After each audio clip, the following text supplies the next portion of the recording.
It felt uncomfortable to know that brands that we trust that are in the store aren't so trustworthy after all.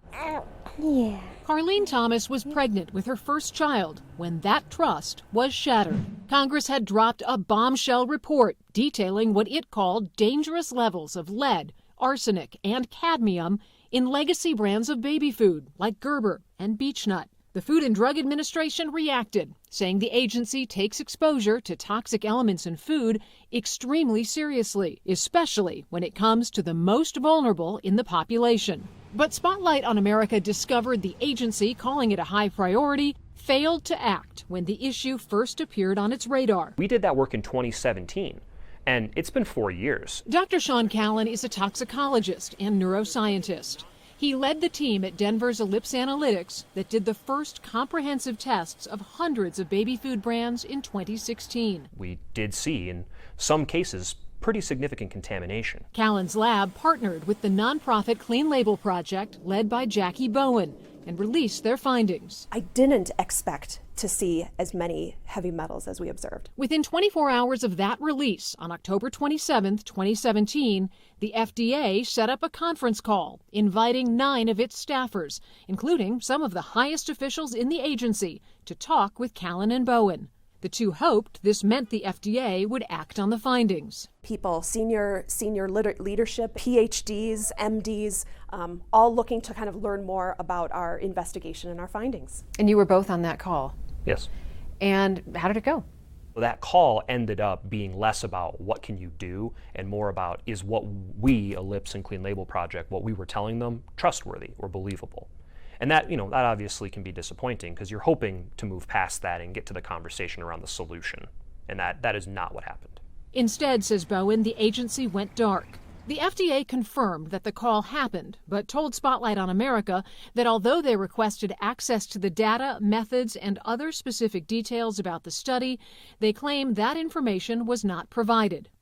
Callan and Bowen say they did not share raw data, but sent this email to the FDA less than a week after that call, with tables of evidence, including their findings that 50 baby food products had levels of arsenic higher than the FDA had ever detected in previous studies. You expect the FDA to be protecting consumers, and you expect them to be proactive, right? They're charged with protecting consumer health. What have they done proactively since you presented them that data in 2017? After we had that initial call, I sent several follow-up emails of, hey, we can help you do this. What if we do this? All to which we didn't receive a response to. The FDA says their work on this issue started long before 2017. The agency declined repeated requests for an interview with Spotlight on America, but in a statement said it takes toxic elements in baby food very seriously and established a work group 4 years ago to prioritize the issue. But this year, congressional investigators found the FDA's work group has not resulted in new or stronger regulations to protect babies, and the agency has failed to confront the risks of toxic heavy metals in baby food. The House subcommittee reached out to Callan and Bowen for their findings. So isn't it interesting that the FDA questions the legitimacy of the results that you provided, yet members of Congress are using it as part of their investigation and basis for creating a new law? Where does the FDA go from there in terms of being critical of what you had to offer? It became impossible to attack the data, to attack the methodology, to impugn the motives of the people involved. And that's when it fell on the radar of that House subcommittee. In 2017, we were sort of a lone voice, and we're not alone anymore. It's been like peeling an onion. Every time we look a little deeper, we find another layer of pain. Dr. Philip Landrigan has dedicated his career to the health of children and is the director of the Center for Public Health and Common Good at Boston College. What responsibility did the FDA have to act on this information when they had it at least 5 years ago? It first of all reflects a failure of government to do its job. A failure Congress is rushing to reverse. Lawmakers, spearheaded by Congressman Raja Krishnamurthy, aren't waiting for the FDA or industry. They have already proposed legislation that would set limits for heavy metals in baby food, formulating their legislation in a matter of weeks. If Congressman Krishnamurthy and his subcommittee could come up with what you think is a reasonable plan in a couple of weeks, why is the FDA going to take 5 years to establish standards? What do you make of that? FDA needs to establish standards quickly. One strategy, since I know they have a detailed rulemaking process, is they could impose an emergency temporary standard for now and then buy themselves some time to set a permanent standard. But in my opinion, as a pediatrician, the federal agencies need to act now. A call to act, essentially a game of catch-up, with rules many suspect could have been in place if the agency had moved back in 2017, when the first results sounded the alarm. So if it took 5 different consumer advocacy investigative reports and a congressional, hearing and investigation, I'm okay with it. I just look at it as it would have been a lot better if we could have achieved this 5 years ago. For Spotlight on America, I'm Lisa Fletcher. These metals are extremely toxic to infants and children. It's one of the reasons why we've taken lead out of gas, removed it from paint, cleared it from water pipes, and eliminated it from almost every product you can think of, except from perhaps the most obvious: baby food, where lead and other dangerous heavy metals like mercury and arsenic have tainted top brands for years, in an industry Congress and others have accused of acting with impunity. Reflects a moral failure, an ethical failure on the part of the industries. Dr. Philip Landrigan is an epidemiologist, pediatrician, and one of the world's leading advocates for children's health. It's not acceptable in a society such as ours to allow children to be exposed to these levels of lead in baby food. Yet Spotlight on America tracked down scientists and food safety advocates who tested these products 5 years ago, warned the companies about the contaminants they discovered, only, they say, to be blown off. We sort of assumed initially we would reach out to these manufacturers and say, hey, look, you've got a problem, you should fix that. And they would say, well, thanks, we'll look into it. That wasn't really what happened. Dr. Sean Callan led the team that conducted the largest ever analysis of baby foods, searching for more than 130 contaminants and toxins. The findings were published by the nonprofit Clean Label Project and later in a peer-reviewed journal. Clean Label Project Director Jackie Bowen. It really came back to these nonprofit consumer advocacy organizations serving as that canary in the coal mine to bring attention. And the companies took note. In this 2016 email we obtained from the Clean Label Project between their group and the head of quality for Gerber, it's clear the company wants more information, touting transparent communication with consumers around potential food contamination risks. The promising interaction, says Bowen, quickly fizzled, leaving consumers in the dark. That is, until a congressional subcommittee started asking questions, requesting internal documents and test results from the companies that revealed the same problems that Bowen and Callan had warned them about 5 years earlier. Congressional investigators would later call the company's behavior reckless disregard for the health of babies. You had conversations with very, high-level executives at some of these companies. Exactly. So in the face of facts and science, they still chose not to do anything. Well, it's not even that. It's not even they chose not to do anything. What they chose to do is actually make public statements looking to discredit Clean Label Project. Plum Organics, then owned by Campbell's, released a public statement criticizing the study, saying, quote, "We and others are highly skeptical of the findings contained in the recent report." Callan says at nearly every turn, companies preferred to put their heads in the sand. We said, well, you have a problem. They said, well, no, we don't. So, well, no, here's objective third-party data showing that you have a problem. They're like, no, we don't. We have the highest quality product. Well, yeah, we tested the whole industry, and objectively, no, you don't. But Callan and Bowen didn't stand alone for long. A rising choir of voices took up the mantle with the very data discovered by Callan and Bowen, validated again and again by leading consumer organizations, ultimately triggering action from Congress. 5 years in the making. I'd rather the products get changed. I'd rather the regulation get passed and have them pretend like it just popped up in 2021. I'd take that every day, because ultimately the point of this is to make a change that's going to protect those vulnerable populations that can't protect themselves. For Spotlight on America, I'm Lisa Fletcher.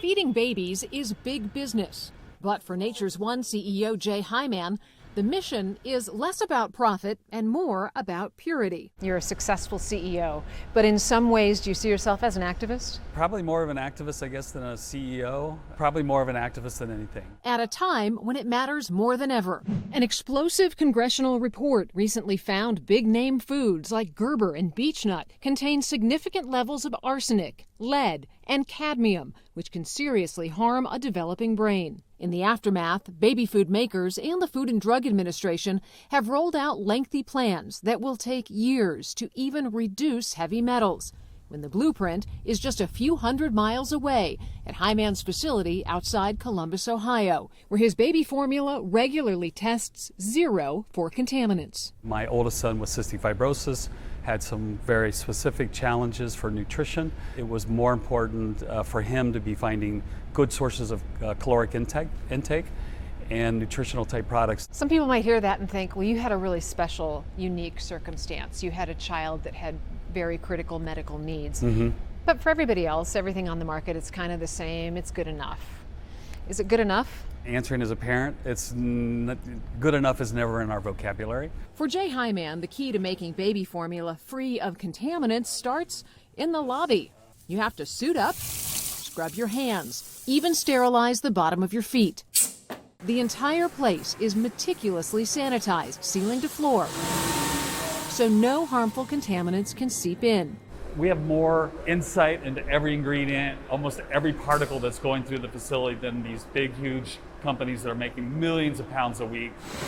Not only does the $40 million facility have cutting-edge technology to make the formula, it prioritizes testing for contaminants right on site. Why isn't everybody doing this if it works so well? I just don't know. I don't know.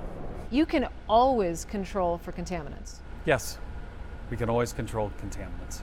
Which sometimes means making difficult decisions, adjusting on the fly to find the best suppliers, even discontinuing popular ingredients like chocolate and kale if clean products aren't available. I think a lot of companies, they start going, well, I need this product, and then because our competitors are doing it, we want to keep up. And then before you know it, you're into the deep water on junky stuff because you're just trying to keep up with the competition. So we don't fixate on that. If one company can do it, other companies can do it. Dr. Philip Landrigan is a pediatrician and director of the program for global public health and common good at Boston College. He's dedicated his career to fighting toxic metal contamination. The risk of heavy metals in baby food is a settled issue. These metals are extremely toxic to infants and children. But as top baby food makers confront a toxic legacy, Landrigan says companies like Nature's One discredit industry arguments that eliminating contamination is a near impossible process. The demonstration that one company can do this very well with meticulous testing and real attention to quality control, that sets a benchmark for the industry. It's a matter of time and energy and money, but it's not a matter of technical feasibility. As Jay Hyman continues what he calls his pathway to purity, and other industry players set off on theirs, the activist CEO is doubling down on putting babies ahead of the bottom line, even if it shutters his operation. If we go out of business because other formula companies figure out, so be it. We've done our social duty here. Thank you very much. It was a good run. Now the world is better. So you're okay with setting the bar and hoping everybody else follows? Exactly. For Spotlight on America, I'm Lisa Fletcher.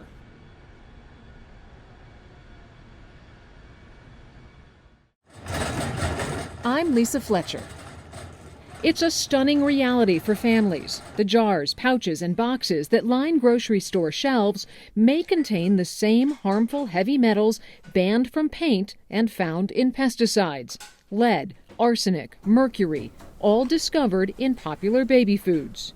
No mother wants to be knowingly feeding her child food that is laced with heavy metals. But unfortunately, that's what we're doing. You swinging? Trisha Dello Iacono is a mother of 4 and a clean food activist. She told us millions of moms are feeding their kids tainted food because the FDA has failed to properly police the baby food industry for years. 2 explosive congressional reports released in 2021 detailed alarming levels of heavy metals in many top brands. Moms are exhausted. We want answers as to why lead is being removed in our gasoline that we put in our cars, but not our baby food. Spotlight on America has been pressing for answers for years. Now, there's a new concern. We've discovered that many of these potentially dangerous products are still being offered to tens of millions of low-income families who rely on the government for vouchers to help buy food every month through a program called WIC, short for Women, Infants, and Children. You are passionate and angry about contaminants being in baby food. How much worse does it get for you when you find out it's in the WIC program? It's devastating because the numbers that you hear these days about, the illnesses that are going around is affecting disproportionately the families that are economically disadvantaged. And they also happen to get the foods with the heaviest loads of heavy metals. It is unfair, is unjust. Pediatrician Anna Maria Temple says the WIC program, run by the USDA, is failing in its mission to safeguard the health of low-income families by offering up foods known to potentially contain heavy metals without even a warning. How can we know that these are contaminated and then still be offering them to parents without even a disclaimer? And they're depending on a establishment that should have vetted the product. I mean, if I go into WIC as a mom, I'm thinking, okay, well, this was actually cleared by, I'm hoping, physicians. But as a parent, you hope somebody's guiding you. I mean, when did parenthood become, now we have a nutritional degree, now we have a chemical engineering degree, an MD degree, don't forget that. Spotlight on America went state by state, examining each WIC program's shopping list, and found the variety of clean options depend on where you live. In Ohio, parents can only buy Gerber products, one of the brands called out by Congress for heavy metal contamination. But in California, there's more than a dozen brands to choose from. One of the most common baby foods known to be consistently contaminated with arsenic is rice cereal. We found only 3 states, Alaska, Hawaii, and Oregon, have removed all types of rice cereal from approved shopping lists. Even Gerber's organic rice cereal, specifically called dangerous by Congress, remains on the WIC list in multiple states. Why are we 50 little countries?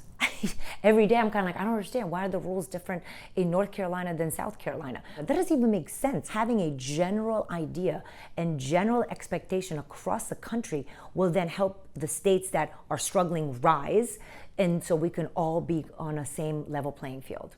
The USDA refused to speak with us on camera about this issue, including who's responsible for removing potentially dangerous baby foods from approved WIC lists. So, we brought what we found to Illinois Representative Raja Krishnamurthy, one of the most vocal lawmakers on the issue when it comes to tainted baby food. You would not believe how many of the foods you identified in your report as potentially toxic or toxic are on the lists for parents to choose from through the WIC program. And we're talking about the most vulnerable families and the most vulnerable kids in the United States. Yeah, it's really constraining if you're one of those parents on that program and you can only choose from foods that might be toxic to your children. What do you do? And unfortunately, there were 2 assumptions that we made about baby food. One is that no company would sell any unsafe food for babies, and 2, that the federal government would regulate this area very closely. And unfortunately, neither of those assumptions is correct. Do you think the WIC program should take heavy metals into account when they're making these lists? I think so. Within weeks of our interview, Congressman Krishnamurthy took action.